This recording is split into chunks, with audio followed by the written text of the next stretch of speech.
Bienvenidos. Hoy vamos a sumergirnos en un caso realmente duro, el asesinato de Carol Wilkinson en Bradford allá por 1977. Tenemos fuentes que nos hablan del crimen, sí, pero también de algo terrible, la condena de un inocente, Anthony Steele, y de las sombras que siempre apuntaron a Peter Sutcliffe, el destripador de Yorkshire. Queremos intentar desgranar qué pasó, por qué se cometió esa injusticia con Steele y, bueno, qué sabemos hoy del verdadero culpable.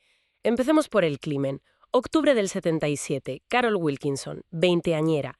La atacan yendo al trabajo. Sí, una brutalidad.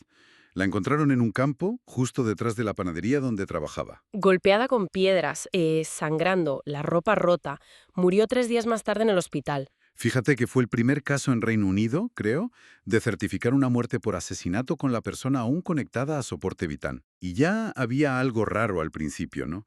Una amiga suya dijo que Carol nunca jamás usaría la ruta que luego describió Steele en su confesión, ese camino de estiércol. Exacto, y sin embargo, pues 18 meses después, Anthony Steele fue condenado. ¿Con qué pruebas exactamente? Pues básicamente dos cosas. Un llavero, uno con forma de pez, que se suponía era de Carol y que entregó la suegra de Steele, y su propia confesión.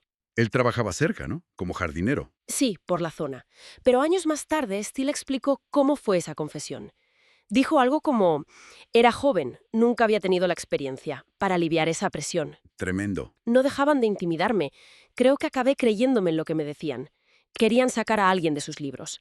Vamos, que describe una presión policial enorme. Claro, y esa vulnerabilidad fue clave después. Lo liberaron bajo palabra en el 98, pero la condena no se anuló hasta 2003. 19 años, sí, y fue por nuevas pruebas psicológicas. Demostraron que Steele tenía una discapacidad mental. Que era muy sugestionable, ¿no? Exacto, estaba en el límite de la sugestionabilidad y la complacencia anormales. Era, vamos, carne de cañón para un interrogatorio intenso de la época. Le pidieron perdón oficialmente, le dieron una indemnización, 100.000 libras, creo, pero ya era tarde. Sí, su salud quedó muy tocada. Murió de un infarto en 2007, con solo 52 años. Y es llamativo que ningún policía implicado en esa condena errónea fuera sancionado. Nada. Una historia tristísima para él.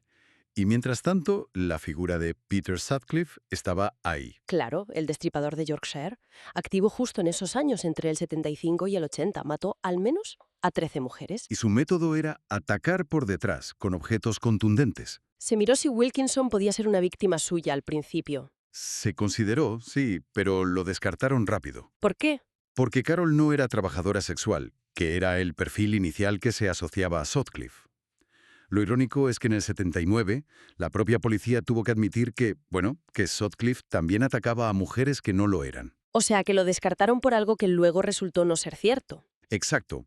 Y para cuando admitieron eso, Steele ya llevaba un tiempo en la cárcel por el asesinato de Carol. Y ya en el 81, un escritor, David Yallop, publicó un libro donde decía que Steele era inocente y que el culpable era Sutcliffe. Sí, The Libras from Evil. Yallop señaló similitudes en los ataques y algo muy importante, la cercanía en el tiempo. ¿A qué te refieres? Al asesinato de Shin Jordan, otra víctima de Sutcliffe, Wilkinson fue asesinada solo 9 días después. 9 días. Y luego están las conexiones forenses. El patólogo, David Guy, dio similitudes entre Wilkinson y otra víctima, Yvonne Pearson. ¿En qué sentido? Ambas golpeadas con piedras, no apuñaladas. A Pearson también la descartaron al principio como víctima del destripador, pero en el 79 la reclasificaron. Sí era víctima de Sutcliffe. Claro, y eso daba más fuerza a la teoría de Yallop sobre Wilkinson. Desde luego, Yallop pidió revisar el caso de Steele por esas similitudes y por lo débiles que eran las pruebas contra él.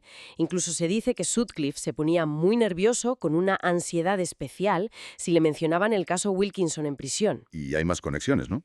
Las fuentes dicen que Sutcliffe conocía a Carol. Sí, y que tuvo discusiones fuertes con el padrastro de ella por causa de Carol. Conocía la zona del crimen, pasaba por allí.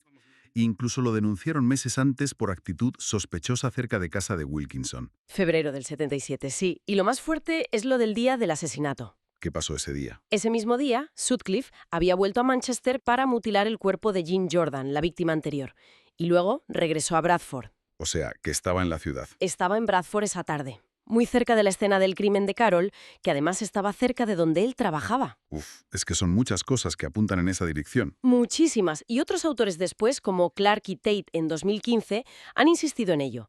Señalan también la posición del cuerpo de Carol, semidesnudo, que era típico de Sutcliffe. Ha habido hasta documentales recientes sobre esta teoría. Bueno, pues, resumiendo un poco, Sí. tenemos el asesinato terrible de Carol Wilkinson, que oficialmente sigue sin resolverse. Increíble, pero cierto. Tenemos la injusticia enorme cometida contra Anthony Steele, que pagó por un crimen que no cometió, fue exonerado, pero demasiado tarde para él. Una víctima del sistema, sin duda. Y luego tenemos a Peter Sutcliffe, con un montón de indicios circunstanciales muy potentes señalándole el modo de actuar, las conexiones con Carol y la zona, la oportunidad temporal, pero nunca se le llegó a juzgar por este caso. Hice una doble tragedia, la verdad, la de Carol y la de Steele. Totalmente. Y esto nos deja una pregunta final en el aire, ¿no? Si la inocencia de Steele está reconocida, si las pruebas contra Sutcliffe son tan consistentes y llevan décadas sobre la mesa, ¿por qué el caso de Carol Wilkinson sigue oficialmente sin resolver? ¿Por qué no se ha reclasificado? Quizás nos dice algo sobre lo difícil que es reabrir casos cerrados, sobre la inercia del sistema, incluso cuando hay dudas tan serias y un sospechoso alternativo tan evidente. Es algo sobre lo que reflexionar.